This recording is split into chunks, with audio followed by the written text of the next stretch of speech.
Raj TV நேயர்களுக்கு வணக்கம். நான் doctor Suchitra Raj, consultant in alternative medicine and holistic mind counsellor and psychologist.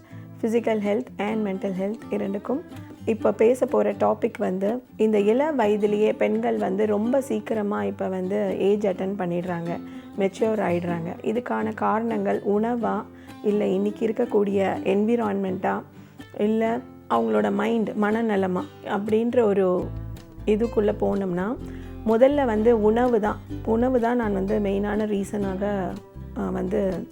குறிப்பிட விரும்புகிறேன்.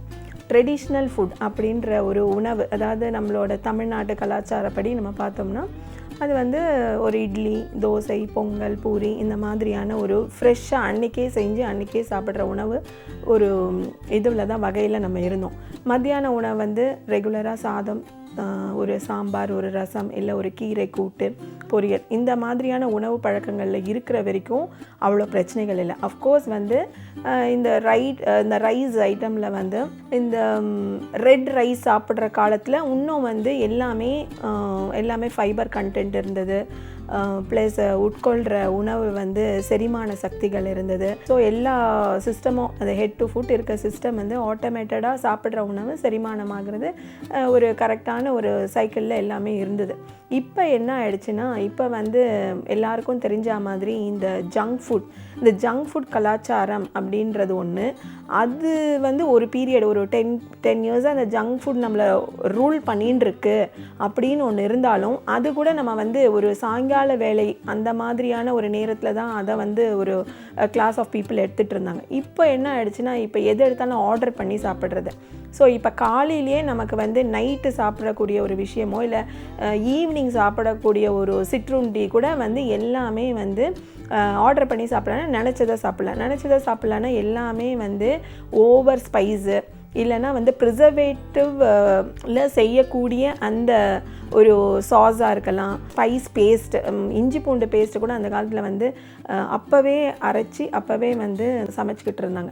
இப்போ எல்லாமே ரெடிமேட். ஸோ அந்த ஒரு ரெடிமேடுக்குள்ளே போகும்போது அது ஒரு ப்ரிசர்வேட்டிவ்.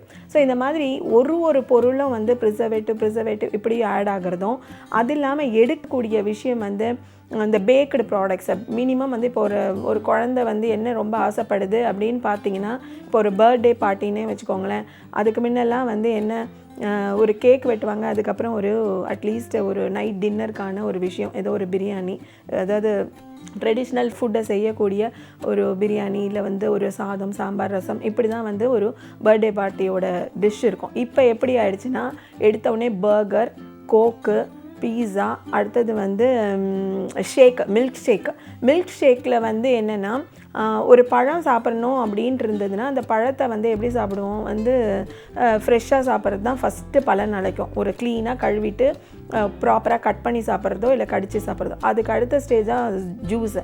இந்த ஜூஸில் போகும்போதே கொஞ்சம் கம்மியாகிறதுக்கு சான்ஸ் இருக்குது. ஏன்னா மிக்சியில் போடும்போது அதனோட உங்களுக்கு அது மிக்சியே ஒரு ஹீட்டை கொடுக்கும். ஸோ அதில் இருக்க நியூட்ரியன்ஸ் கொஞ்சம் போகும், அது கூட கொஞ்சம் பரவாயில்ல. பட் இப்போ வேறு டாப்பிங்ஸ் ஆட் பண்ணுறாங்க, வேறு கைண்ட் ஆஃப் சாக்லேட் சாஸ்ன்றாங்க. எல்லாமே பார்த்திங்கன்னா ஒரு 6 மாதம் வரைக்கும் அதுக்கு எக்ஸ்பைரி டேட் இல்லை அப்படிங்கிற விஷயம்.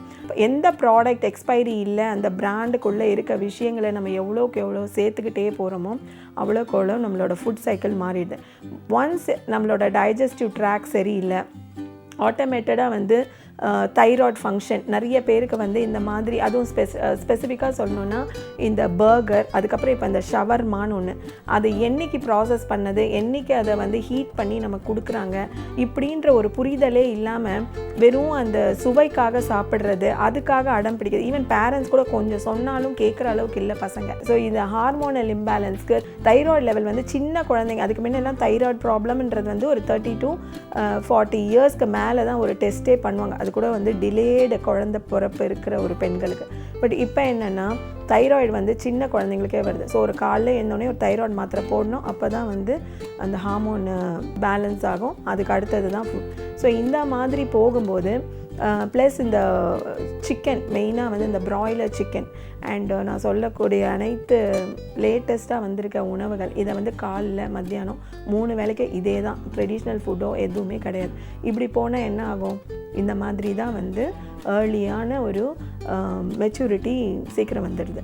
ஸோ இதை தவிர்க்கணுன்னா ஃபஸ்ட்டு வந்து நான் சொன்ன உணவு பழக்கத்துக்கு எல்லா பெற்றோரும் சரி, குழந்தைங்களும் சரி, பெற்றோர் சொல்கிறாங்கன்னா நம்ம நலனுக்கு தான் சொல்கிறாங்க அப்படின்னு நம்ம வந்து அதை புரிஞ்சுக்கிட்டு மாறினீங்கன்னா இயற்கையான வகையில் எல்லாமே நடக்கும். இன்றைக்கி நம்ம உணவு சார்ந்து எந்த அளவில் வந்து இந்த இளம் வயதிலே பெண்கள் வந்து பிபர்ட்டி அடைகிறாங்க அப்படின்னு பார்த்தோம். வரும் நாட்களில் மேலும் பல சுவாரஸ்யமான மனநலம் சார்ந்தும் உடல் நலம் சார்ந்தும் தொடர்ந்து பேசுவோம். நன்றி, வணக்கம்.